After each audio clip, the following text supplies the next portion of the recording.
There's no handbook or manual on how to be an amputee, let alone how to be a quadruple amputee.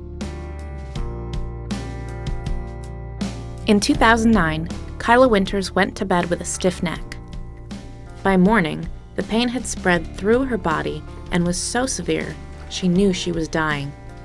Kyla was rushed to Scripps Mercy Hospital and during the next 6 weeks in the intensive care unit, suffered cardiac arrest several times, respiratory and kidney failure, and underwent amputations of all her fingers, both legs below the knee, and both feet. The infection responsible for taking her limbs is commonly known as bacterial meningitis. Most people assume that you're going to be a child when you get meningitis, but I was actually 37 years old, so it can actually happen to anyone. Liana, her twin sister, who was 6 months pregnant at the time, never left Kyla's side. Kyla spent the next year on dialysis, and after Liana gave birth, she gave her sister a kidney. I was extremely lucky. Most people have to wait 5 years to even receive a kidney. But regaining independence took much more than a transplant.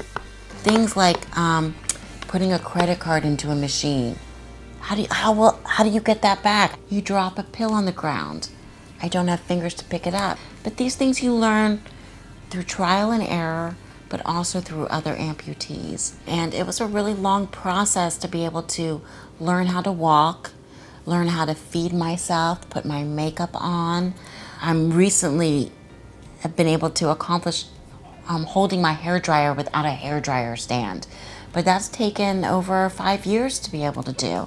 So everything's a very long process. She wants people to know what it feels like to nearly die from something that could have been prevented, and hopes sharing her story will help people see more clearly what they risk when they decide to forgo vaccination. Bacterial meningitis hits 600 to 1,000 people in the United States each year. There was actually a vaccine available when I got ill, and so it could have been prevented. The CDC recommends that children get vaccinated between the ages of 11 and 12, and again at 16.